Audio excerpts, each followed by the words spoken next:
Being an executor in Texas is one of the most important and also most complicated roles somebody can be thrust into. Skip the right step and you could be personally liable. Follow the process and you will be protected. Today I'm going to give you a 10-item executor checklist I wish every family had before they started. Some of these will surprise you.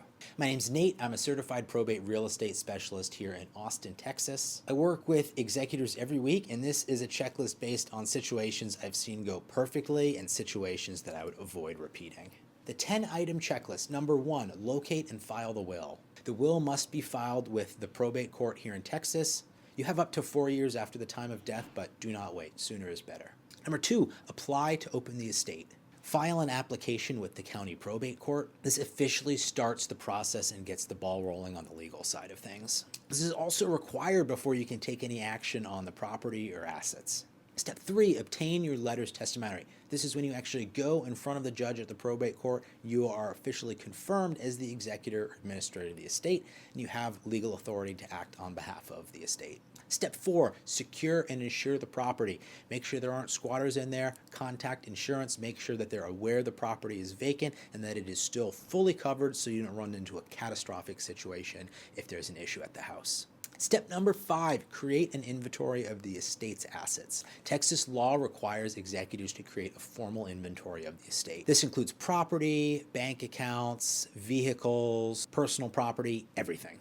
You typically have 90 days from appointment to file this. Step number 6, notify creditors. Texas probate law requires you to file a notice to creditors and post a notice to creditors in the local newspaper.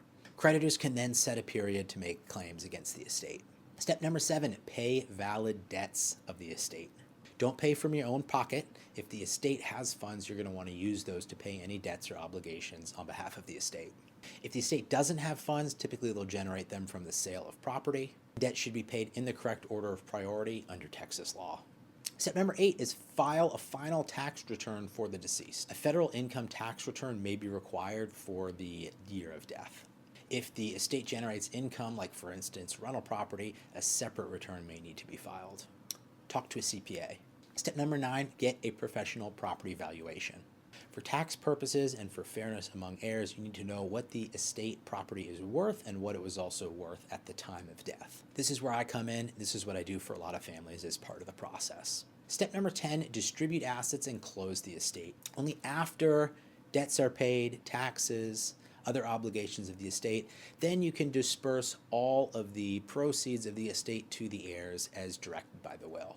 Now remember, these aren't suggestions, these are legal requirements and the order matters. Here's what happens when executors skip steps.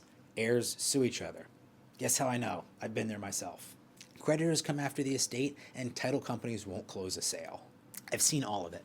The good news, following the checklist isn't complicated. It just takes intentional action and the right steps.